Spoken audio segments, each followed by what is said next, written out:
Bien, aujourd'hui, les énigmes partagées le seront avec Agnès Turnauer, artiste peintre, autour de la problématique art, science, psychanalyse. Hein, c'est toujours très improbable de savoir qu'est-ce qui va se produire dans ce type d'échange. Et on a décidé de partir directement d'une œuvre, pas d'une œuvre d'Agnès Turnauer, mais d'une œuvre de Rembrandt, le philosophe en méditation. Est-ce que ce choix, vous pouvez peut-être nous l'expliciter, nous décrire un peu cette œuvre et pourquoi elle figure comme ça de façon inaugurale dans notre échange? Alors, elle figure de façon inaugurale parce qu'on s'est rencontrés autour de ce tableau. Il a surgi dans la conversation qu'on a eue la première fois qu'on s'est rencontrés. Et ce tableau représente, petit tableau qui est au Louvre, qui n'est pas très grand, représente un philosophe en méditation. C'est le titre du tableau. Pour moi, c'est un autoportrait du peintre au travail. Mais on voit un homme âgé assis entre une fenêtre qui apporte un influx lumineux, comme ça, une lumière très, très douce sur lui. Et derrière lui, dans l'ombre, dans l'obscurité, dans l'autre partie du tableau, il y a un escalier en colimaçon qui monte, on ne sait pas où, au grenier sûrement. Donc c'est un tableau qui est enveloppé d'une obscurité et qui au centre a ce halo lumineux avec ce point de l'être qui est assis là et qui est entre ces deux zones en fait. Voilà, donc il y a une zone intermédiaire qui est quelque chose dont on avait effectivement parlé, on s'est rencontrés préalablement et on a discuté de ce tableau et que tout à coup il a pris au fond la valeur paradigmatique de la question de savoir ce que c'est qu'une représentation. Exactement. Et pour moi, c'est un tableau sans fond, ce qui fait vraiment les tableaux puisqu'on a vous avez employé le mot énigme au départ, c'est-à-dire qu'il a une qualité d'énigme qui reconduit sans cesse la vision et qui fait qu'on est constamment devant, en train d'être vivant et d'expérimenter ce qu'on voit. Et pour moi, à première vue, on peut dire qu'il représente un œil. Enfin, mon sentiment premier en le regardant, ça a été de me dire, en fait, c'est un œil. Et l'être, le peintre, en tout cas, oui, en l'occurrence le peintre, là, il est assis entre la lumière, qui est la matière qu'il reçoit du dehors, et l'escalier, qui est le nerf optique qui monte au cerveau et qui va lui permettre d'élaborer cette vision. Voilà, ça pourrait être une première lecture du tableau. Ensuite, on peut se dire qu'il pourrait y avoir ces trois plans de l'être psychanalytiquement parlant, qui seraient le ça, la matière qui vient du dehors, le moi qui se tient au milieu de la conscient, et le surmoi qui serait ce qui peut en élaborer ou en dire. Et puis, il y a cette question du temps aussi dans le tableau, parce que l'obscurité en haut ou en amont ou en deçà, ça peut être aussi les origines. L'origine du monde, l'origine de la création, l'origine des temps. Ou l'origine de la représentation. Oui, Lascaux. C'est-à-dire au noyau d'une représentation, il y a quelque chose qui est un point soustrait, un point inatteignable, un point aveugle, quoi. Oui. Parce que finalement, le nerf optique, il est... Si on veut se prendre à ce jeu de voir l'aspect, disons, éventuellement neurobiologique, c'est vrai, je dois dire que il y a un côté, justement, de départ d'une voie qui peut transporter l'information jusqu'à ce qu'on ne voit pas, c'est-à-dire les centres supérieurs. Moi, ce que ce tableau m'évoque, c'est la question de la méditation. Alors, effectivement, c'est un tout petit tableau, donc l'expression du visage n'est pas nécessairement absolument claire, mais quand même, on perçoit cette idée comme si le personnage ne pensait à rien. Enfin, il était dans un état comme ça, de sorte de laisser libre cours à ses pensées. Et ce que ça m'évoque, c'est un mode d'activité cérébrale qui est l'objet de beaucoup d'intérêt en ce moment, qui est le mode par défaut, Default Mode Network, c'est-à-dire un état du cerveau qui n'est pas branché vers l'extérieur sur la perception, qui n'est pas online. On vit dans un monde où on est extrêmement sollicité, stimulé, et ça permet, enfin, c'est un mode de fonctionnement du cerveau qui permet, voilà, de s'adapter, de réagir au monde extérieur. Mais l'imagerie cérébrale a montré qu'en fait, il y a des régions de cerveau qui sont plus actives quand on ne pense à rien, quand on n'est pas branché sur l'extérieur, mais qu'en fait on est offline, si on veut, et qu'on laisse libre cours à ses pensées, ou même on ne pense à rien. Alors, ça reste assez énigmatique encore. Quelle est la fonction de ce mode de fonctionnement du cerveau par défaut? Donc paradoxalement, c'est des régions qui sont mobilisées quand on ne pense à rien. Et puis dès qu'on se branche sur une tâche motrice ou sur une perception, eh bien ces régions deviennent moins actives. Alors là, cette attitude, c'est presque la posture corporelle même, parce que quand même on voit assez peu le visage, mais c'est cette position, cette posture, on a vraiment l'impression que il médite, il pense à rien. Enfin, il y a une sorte de flottement. Et je me suis dit que c'est une belle illustration comportementale, posturale, de ce qui doit se passer dans ce cerveau qui ne pense à rien. Oui, un état finalement de fluctuant, un état associatif, Oui. un état atemporel. Il y a une temporalité suspendue. Enfin, dans ce tableau, on peut se demander cette lumière, si elle est au fond en suspens ou si elle évolue, n'est-ce pas? C'est-à-dire que la lumière qui vient de l'extérieur, elle va être influencée par le temps. Oui, et oui. là, on a l'impression qu'elle est hors temps, la lumière. Oui, oui. C'est tout à fait, pour moi, c'est tout à fait une figuration de l'atelier. D'un atelier, l'atelier où je travaille, que ce soit l'atelier physique ou l'atelier psychique, c'est-à-dire l'état dans lequel on est, puisque l'atelier n'est qu'un agrandissement du corps, enfin pas au sens, et du cerveau de l'artiste finalement.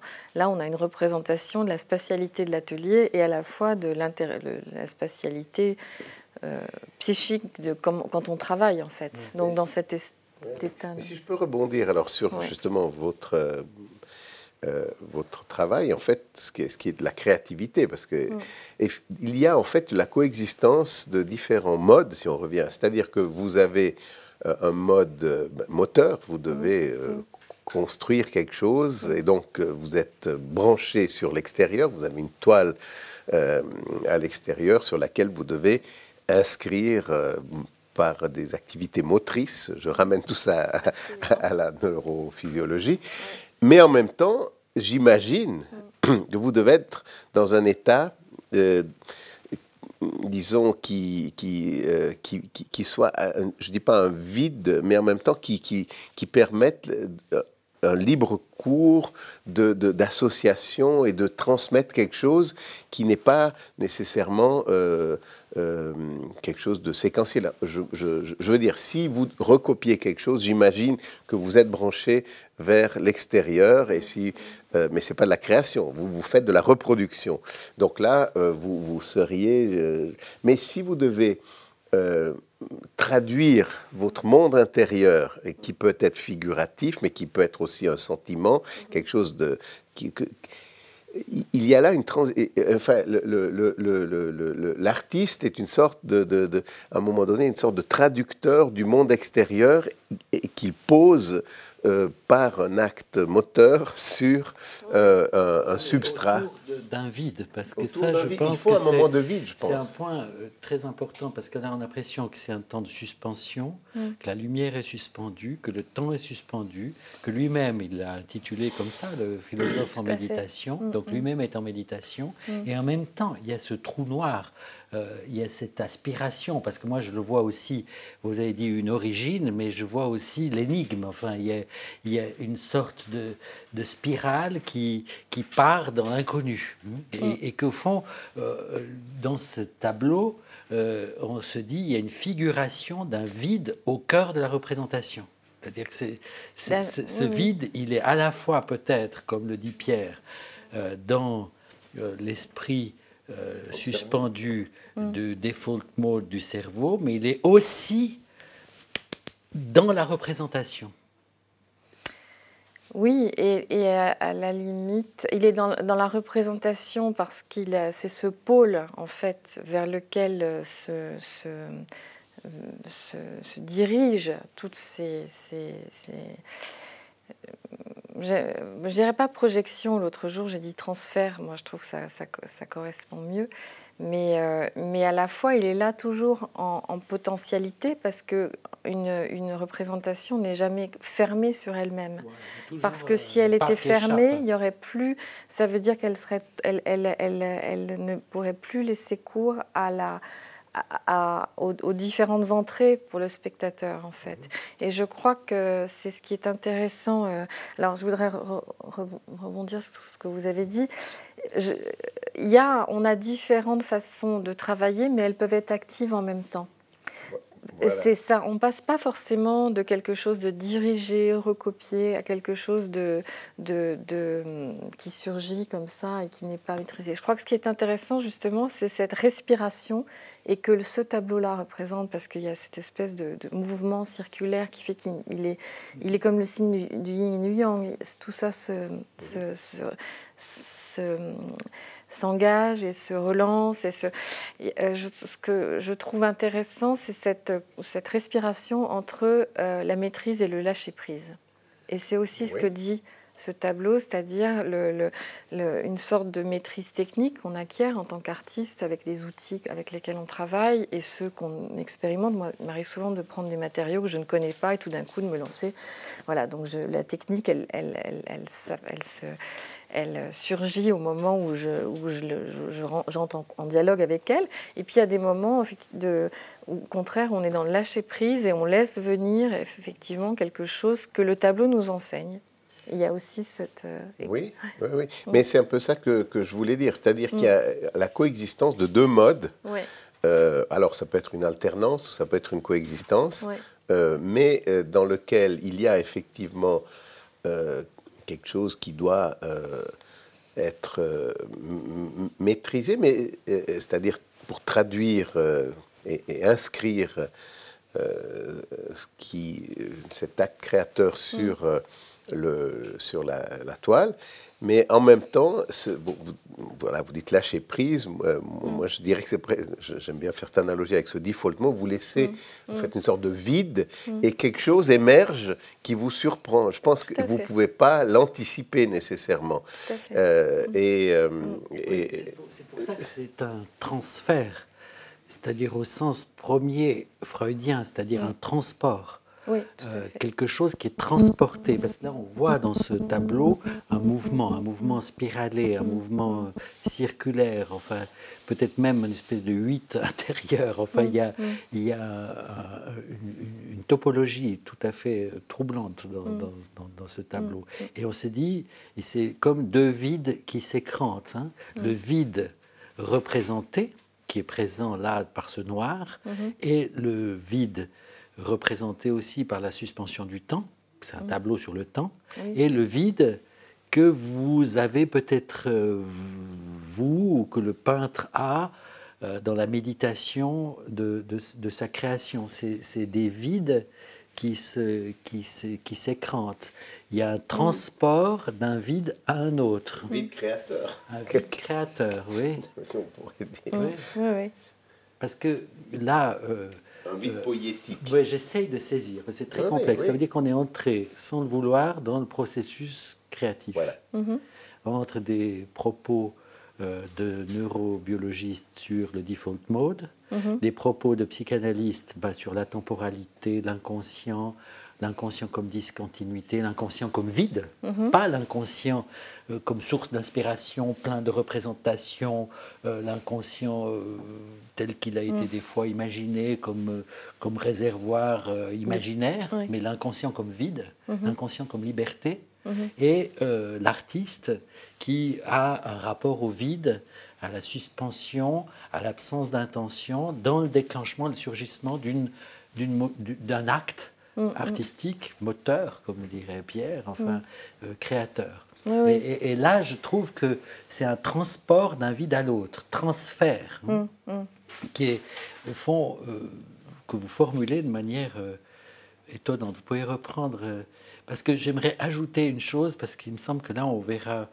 plus clairement. C'est-à-dire que vous citez, quand je vous ai entendu, j'ai aussi entendu un travail que vous avez fait sur Manet. Vous avez dit une chose qui, pour moi, est fondamentale, c'est-à-dire que Duchamp disait c'est le regardeur qui fait le tableau, et vous dites c'est le tableau qui fait le regardeur. C'est-à-dire que dans ce mouvement de vide qui s'échange, ce transfert, ce transport, il y a un mouvement, une conversation, je crois que vous dites, entre le tableau et l'artiste. Tout à fait. Il y a une réciprocité qui fait que on naît autant du tableau que le tableau naît de soi. Et c'est sûrement dans ce vide dont vous parlez, qui n'est pas une pulsion, mais qui est une forme de réserve, qui ne va pas en avant, mais qui est dans une réception comme ça, qu'il y a quelque chose qui se passe parfois, qui fait que on a le sentiment que c'est de naître, que le tableau donne naissance au peintre plus que ou au moins autant que le tableau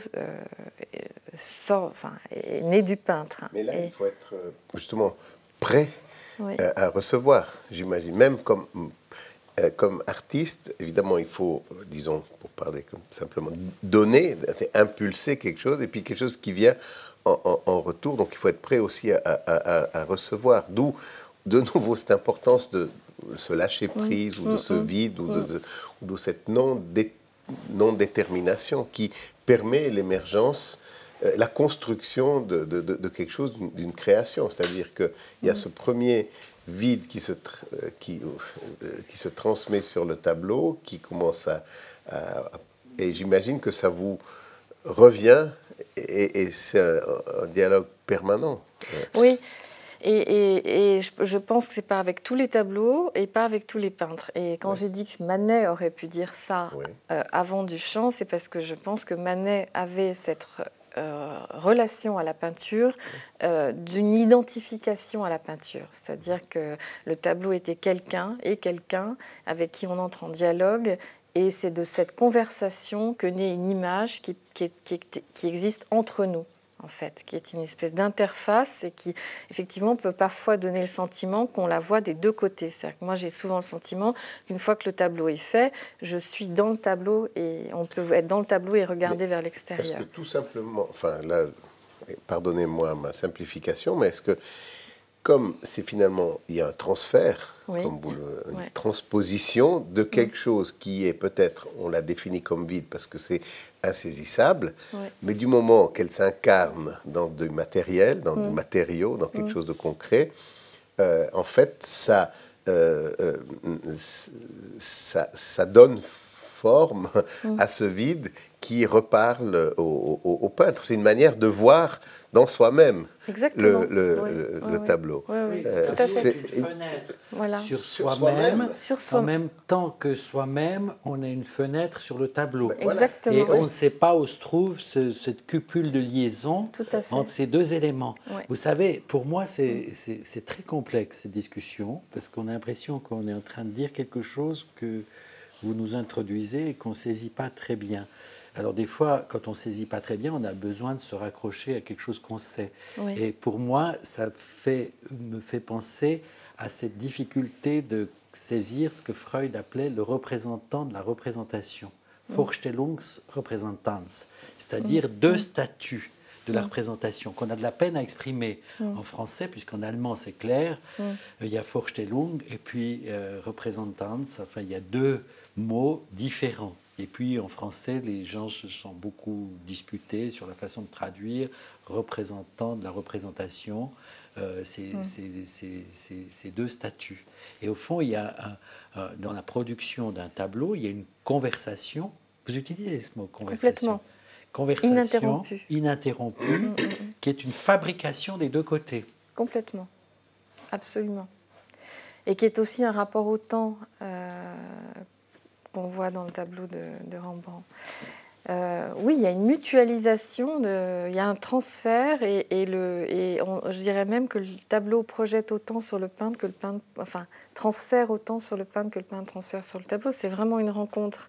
Et c'est ça qui est intéressant chez un certain nombre d'artistes, et moi c'est ce que je cherche dans mon travail, c'est cette figuration de cette rencontre qui fait que Mais c'est un transfert, parce que ce que vous définissez, on dirait la fabrication d'un tableau, c'est une psychanalyse qui implique le désir de l'analyste et le désir de l'analysant. Absolument. Et que les deux se rencontrent sur une ligne de crête totalement imprévisible, tout à fait surprenante, qui dépasse chacun, qui dépasse l'analyste et qui dépasse l'analysant et qui se réalise dans une temporalité immédiate qui surgit uniquement dans l'expérience de parole. C'est-à-dire que si on dit, voilà, j'ai pensé vous dire que, ça veut dire que c'est déjà du préparé et tout ça, alors que c'est un rapport à la parole, c'est un rapport à soi-même, c'est un rapport créatif, une séance d'analyse.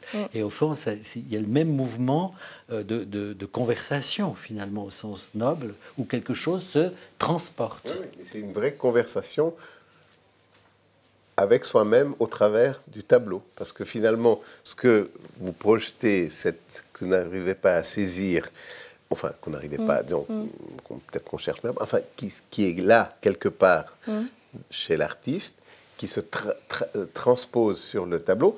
Et ensuite, il y a une perception de ce qui a été mis sur le tableau, une perception par l'artiste qui va probablement déclencher ou remettre en jeu d'autres éléments, quelque part, peut-être, allons-y, inconscients, et que moi, vraiment, je le vois assez clairement, finalement, ce dialogue permanent entre représentation, transfert de quelque chose qui est insaisissable, qui devient plus saisissable par la perception. Par la forme, oui, justement. On perçoit ce qu'on n'arrivait pas à percevoir intérieurement, et cette perception va ensuite, disons, produire un autre transfert, et ainsi de suite. Mais peut-être un point, on a beaucoup parlé du temps, est-ce que l'artiste doit être dans l'instant, dans l'instant créatif, c'est-à-dire que ce transfert et contre-transfert, pour dire comme ça, c'est-à-dire transfert et perception. On prend les deux mouvements. Au sens de Lacan, le transfert implique ces deux mouvements. C'est-à-dire qu'il n'y a pas une définition transfert contre transfert, puisqu'en fait, c'est quelque chose de noué. C'est une figure topologique. C'est vraiment une figure presque spatiale, enfin, et temporelle et spatiale. Tout à fait. Et c'est pas une grille. Je tiens à dire ça. C'est pas du tout une grille de lecture que je viendrais appliquer à ce que j'ai expérimenté dans le travail. C'est le tableau qui m'a dit ça. C'est à force de réfléchir que, effectivement, je me suis rendu compte que le mot juste, pour moi, c'était transfert. De la même façon, quand on regarde ce philosophe en méditation, moi, quand je regarde ce tableau, c'est moi que je vois dans le tableau. Enfin, il y a une relation de transfert instantané à ce personnage qui est un vieillard, ce qui n'est pas tout à fait encore mon cas, et où moi, je me vois dans le tableau en tant que peintre, prise dans ce moment de suspension, dans ce temps. Mais alors, deux choses là, parce que on parle de deux choses, entre la création et puis ce que un tableau produit par un artiste suscite chez celui qui le regarde. Donc c'est deux temps différents. C'est une recréation en fait. C'est comme Vorstellungsrepräsentanz, c'est deux choses qui ont deux logiques et deux temporalités différentes, avec le vide au centre et qui se croisent. Et là, c'est un mouvement très, très étonnant parce que on peut dire que finalement, c'est aussi l'artiste en train de se créer, quoi. C'est-à-dire c'est une gestation, parce que on pourrait se dire, vous l'avez dit, je crois, dans cette conversation qu'on a eue, on pourrait se dire aussi c'est une sorte de procréation. Enfin, oui, tout à fait. C'est une création en train de se faire, quoi. C'est de toute façon une création en train de se faire parce que chaque nouveau tableau nous remet au monde une nouvelle figuration de cette relation à ce qui est mené à parution, ce qui est rendu visible. Vous recréez vous-même parce que on est toujours nouveau devant quelque chose qui vient d'arriver et qui est inédit et qu'on a sous les yeux. Et je crois que ça tient aussi beaucoup quand je regarde tous les tableaux qui m'intéressent dans l'histoire de la peinture. Je pense qu'il y a un certain nombre d'artistes, je reviens à ça, je pense que chez Holbein, à toutes les époques de l'histoire de l'art, cette perception du médium comme individu, comme personne, comme présence, fait que la représentation a cette qualité effectivement de transfert et de figuration de la relation à la peinture. Oui. Et qui fait que nous, on perçoit ça devant. Donc la représentation est une création. Recréation. Permanente. Enfin. Oui. Mais moi, je voulais juste revenir un instant sur la question justement de la création, peut-être. C'est-à-dire de ce transfert et puis de cette perception de ce qui a été transféré et que ça guide le transfert si on a le suivant, enfin cette construction. Est-ce que c'est quelque chose qui, dans votre cas, se produit justement instantanément, enfin dans un laps de temps très bref, ou c'est quelque chose qui peut évoluer sur des heures, des jours, des mois, c'est-à-dire qu'il y a un premier transfert, un retour, et puis alors c'est une sorte d'agitation interne qui est suscitée, qui se transmet de nouveau immédiatement dans le tableau, et puis ça se crée comme ça dans une sorte d'instantanéité, ou en tout cas de temps très bref et de dialogue très serré, où il y a du temps, c'est-à-dire le temps de la création. Il y a une première transfert, et ensuite ça repose, c'est repris plus tard. Entre-temps, les événements de vie ont inscrit quelques traces dans le cerveau et modifié. Vous revenez avec un autre. Je parle pour vous, puis en général, est-ce que vous je crois qu'on ne peut pas parler en général. On ne peut pas général. généraliser, c'est ça. Ouais, Même pour moi, je ne peux pas généraliser. Ça dépend des... Ça dépend. Même pour moi, je ne peux pas généraliser parce que... y a des tableaux que j'ai en tête avant de les réaliser, et on a l'impression qu'ils existaient déjà peints à l'intérieur de moi et que ça me traverse. Et que, voilà, après, moi, j'invente souvent la façon dont je peins au fur et à mesure. C'est le tableau qui me demande de peindre. Souvent, j'ai le sentiment que c'est la représentation qui dit qu'elle veut passer par telle ou telle façon telle façon de peindre. Mais s'il n'y a pas de... Pour moi, ça peut être très long, ça peut être rapide. Il y a des représentations qui se font très, très vite. Et puis, il y en a d'autres qui demandent une maturation et qui, effectivement, subissent aussi des circonstances. Donc, c'est une élaboration. Parfois, elle est rapide, parfois, elle est courte. Et il n'y a pas de... Mais dans votre œuvre... Il y a en ce moment, enfin, je ne sais pas si c'est récemment, une utilisation assez étonnante sur la question de la temporalité et de la création de la palette du peintre. C'est-à-dire, vous faites des ailes,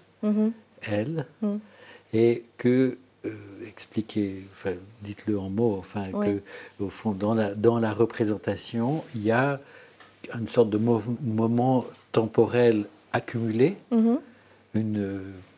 synchronie post-diachronique, qui est la palette du peintre que vous peignez dans l'œuvre. Oui, ou que je colle dans l'œuvre.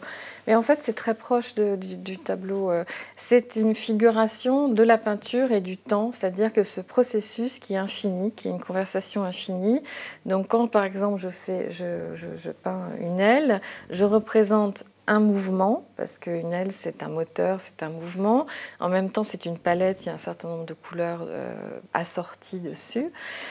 En même temps, ce sont des plumes, donc quelque chose qui est lisse et qui vient faire une peau. Et moi, quand je colle la palette qui m'a servi à peindre l'aile, je viens mettre ce qui a auguré, ce qui était au début du travail à la fin. Je viens mettre la chair sur les plumes et la palette est souvent un petit périmètre abstrait que je viens coller sur cette forme figurative. Donc je dis là, cette espèce de conversation ininterrompue, de la matière avec la pensée, du dessous avec le dessus, de l'avant avec l'après, de la figuration avec l'abstraction. Voilà. Et quand je fais un autoportrait où je peins, où je mets la palette sur le visage et l'œil regarde à travers le trou de la palette où normalement vient le pouce, voilà, je dis aussi que la palette que la matière, c'est le cerveau, que les couleurs avec lesquelles on peint, qu'il n'y a pas de césure entre la matière et la pensée et qu'on est constamment dans une activation. En fait, la matière est oxygénée par la pensée, elle est organisée par la pensée, mais que tout ça marche ensemble, en fait. Oui, donc, ça c'est saisissant. Donc et le trou de la palette, c'est là où il y a l'œil. Exactement. Et qui a quel statut cet œil?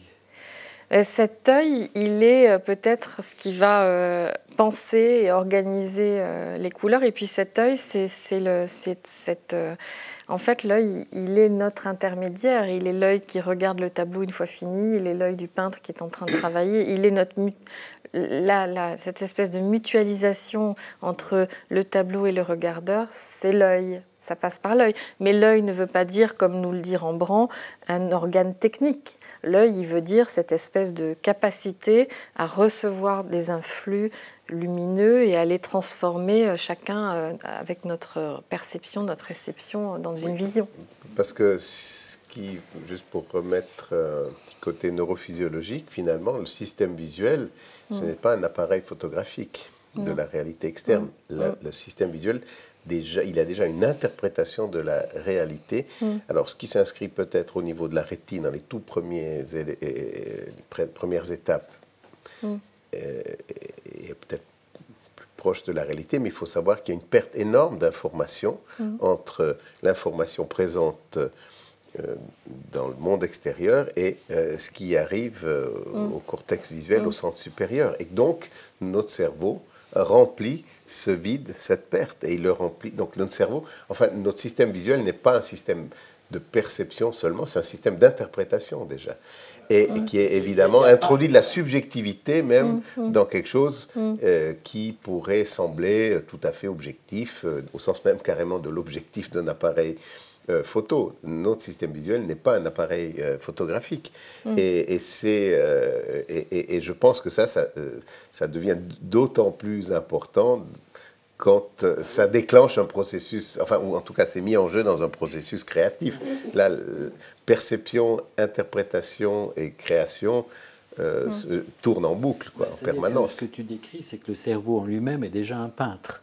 Puisqu'en Oui, fait, il y a la perception, on la voit comme une espèce de ligne continue, où il y a un objet vu, il y a l'œil, et puis il y a la perception, puis ensuite on interprète la perception, on la transforme de cette présentation en représentation, mais pas du tout. C'est-à-dire ce qui est au bout de la chaîne, ce que tu décris, c'est déjà une interprétation. Et là, le cerveau est un peintre, ça c'est très joli comme idée. C'est déjà un peintre. Oui, je suis sûre. Oui.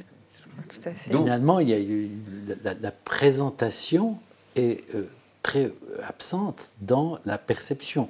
La perte que tu décris, j'ai vu cet article de Reichel, fondamentale sur cette question, elle est beaucoup plus inimaginable qu'on imagine. C'est-à-dire, c'est une soustraction énorme. À l'origine. À la source. À la source. À la De source, l'ordre c'est ça qui est intéressant. de millions d'informations. C'est la limite du système, Ouais. mais qui, en même temps, quelque part, laisse une immense liberté à chacun d'interpréter la réalité. Mais ça se fait déjà dans les toutes premières étapes de ce qu'on appellerait la perception. C'est déjà une interprétation très rapidement. Et donc,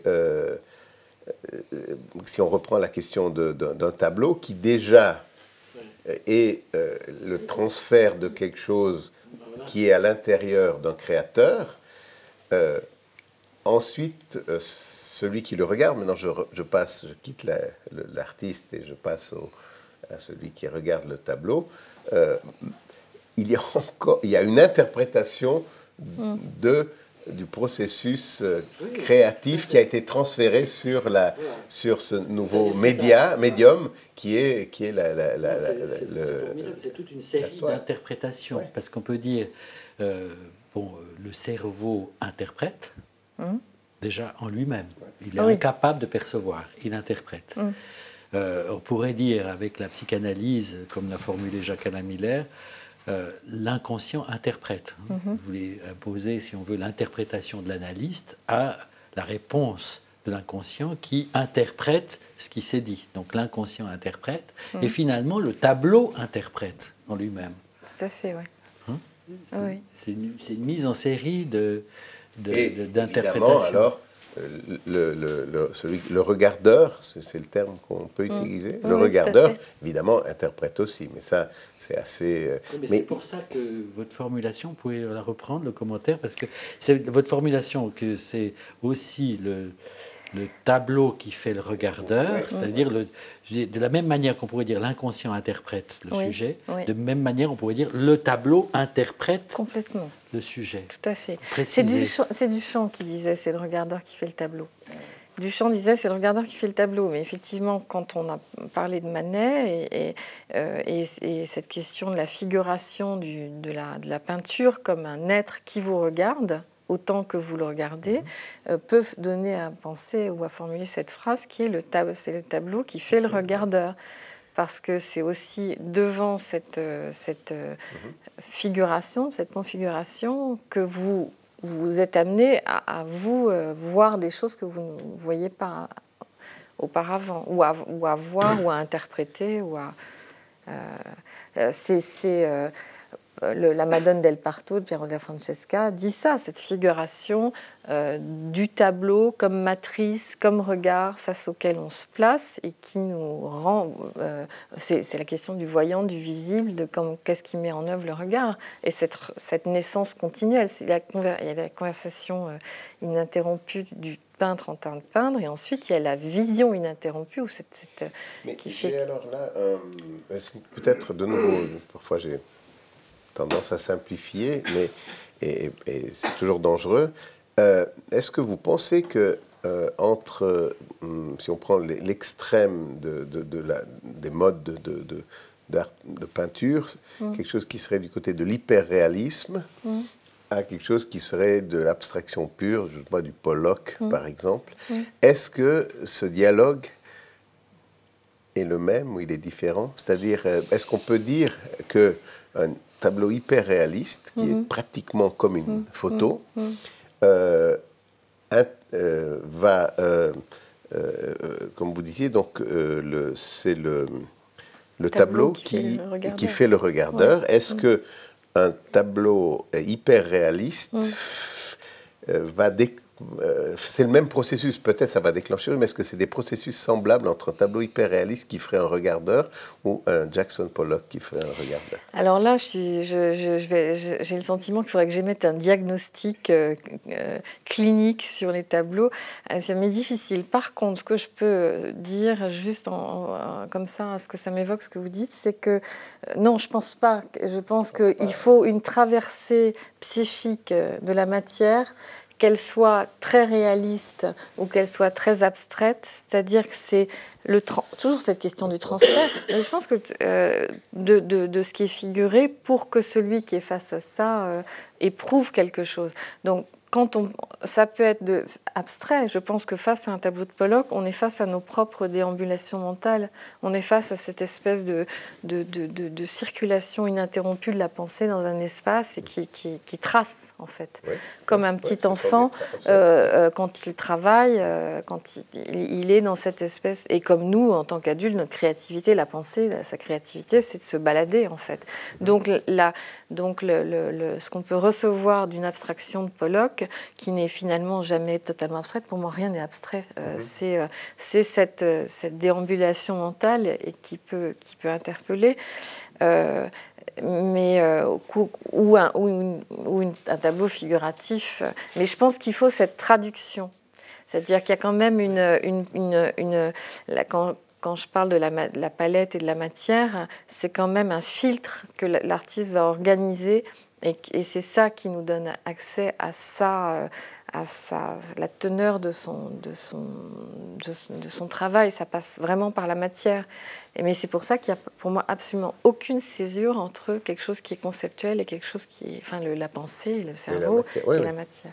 Mais pour qu'il y ait cette circulation, pour moi, ce n'est pas tellement abstrait ou réaliste.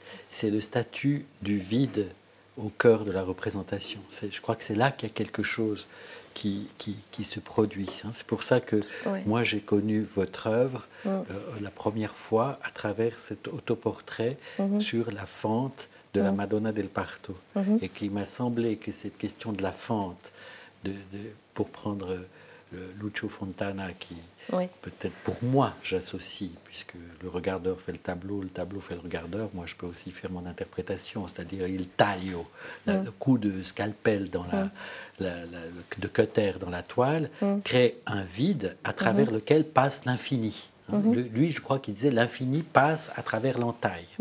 Et qu'on a ça au centre de la représentation de la Madonna del Parto. Parce qu'en même temps, c'était une atmosphère de Madone enceinte, de Verbe fait chair, de gestation, de création. Et en même temps, dans la représentation de Piero della Francesca, il y a cette fente. Tout à fait. Et vous avez centré votre œuvre sur cette fente. Oui, tout à fait. Mais là aussi, mais dans quel sens elle va? Est-ce qu'on va vers le tableau ou est-ce que c'est le tableau qui va vers soi par cette fente, en fait? Est-ce que c'est l'œil dans quel sens va il y a autant une pénétration du regard du regardeur vers ce tableau, cette représentation, que le tableau qui vient vers celui qui le regarde au travers de ce ventre qui est une matrice, qui est un œil. Il y a la gestation du regard qui est en potentialité dans ce tableau. Mais c'est autant le regard de celui qui est devant cette œuvre en se disant « qu'est-ce que je vois ?» que le tableau qui regarde... en face, enfin, il y a toujours cette... Donc votre interprétation de la Madone, c'est centré sur la fente. C'est centré... C'est comme un œil vertical. C'est un œil vertical, et c'est parce que c'est une représentation de la potentialité de l'œuvre qui est là, tenue en suspens, en fait, par cette fente qui n'est pas fixée dans le temps, mais qui est un mouvement continu, éternel. Juste une question. Tu parlais de vide, tu as repris le terme de vide. Et quelque part, comme ça qui m'a fait associer, c'est pour qu'il y ait ce transfert, cette liberté aussi de pouvoir interpréter ou de se faire enseigner par le tableau qui fait le regardeur, enfin, dans les deux sens, il faut qu'il y ait du vide. Si il n'y a pas ce vide, on est devant... il n'y a pas de dialogue possible quelque part. Et je ne sais pas pourquoi ça m'a fait associer à ces tableaux qu'on achète ou qu'on n'achète pas dans les supermarchés, ces représentations des sous-bois avec un cerf, un petit fleuve, des arbres. Et il y en a des milliers, des millions de ces tableaux qui ne suscitent rien du tout, enfin, je pense, ou en tout cas qui ont un statut très particulier qui ne permet pas vraiment une interprétation. Donc cette idée qu'il faut du vide, il faut qu'il y ait eu le transfert, voilà. Et s'il n'y a pas eu ce transfert, ça ne parle pas. Je crois qu'en fait, ce que vous dites, c'est qu'il faut du vide et il faut de la profondeur. Oui. Parce que, en fait, la peinture, c'est une surface qui ne retourne... Enfin, c'est une surface qui n'existe que parce qu'il y a de la profondeur. Donc la fente de la Madone en Parto, c'est comme le trou noir qui est dans le tableau du philosophe en méditation. C'est un rapport à l'origine. Et en fait, ce qu'on n'a pas dit tout à l'heure par rapport à ça qui me paraît intéressant, cette question du temps. Pour moi, en tout cas moi dans mon travail, et je pense pour un certain nombre d'artistes, il y a ce rapport à l'origine qui fait qu'on construit une œuvre depuis Lascaux. C'est-à-dire que chaque artiste étire dans son travail, fait une espèce de ligne de tension entre quelque chose qui part de l'inscription, de la trace dès le départ d'une pensée et qui s'élabore dans une forme qui va devenir le langage pictural qui va avoir lieu au fil du temps. Et c'est vrai que dans la Madone, il y a ça aussi, ce rapport à l'origine au sens de l'image, enfin, du début de l'inscription, du début de la naissance de la peinture, en fait. C'est-à-dire que parce que l'origine est inatteignable, est inabordable, oui. Il y a la place pour l'invention. En fait, oui. L'invention, l'interprétation, le transfert va avec l'inatteignable de l'origine. Ça rejoint tout à fait ce qui pour moi est au centre de ce que j'appelle la clinique de l'origine. C'est-à-dire que finalement on retrouve la même chose. Si le sujet remplit son origine avec trop de fiction, il la bouche, il n'y a pas ce mouvement. C'est ça. Et dans les images que vous voyez dans les supermarchés, il n'y a pas d'origine. Voilà. Il n'y a que de l'arrivée, il n'y a que de la surface. Ouais. Donc face à ça, vous n'êtes pas renvoyé à votre propre humanité, vous êtes renvoyé à... Il n'y a pas de y avoir de transfert, puisqu'il n'y a pas de profondeur. Voilà. Il n'y a pas de... C'est peut-être... vu qu'on est arrivé à l'origine, on est parti de l'origine, on retourne à l'origine, donc on finit dans l'aspiration vers quelque chose d'inatteignable qui nous rend libres. Merci.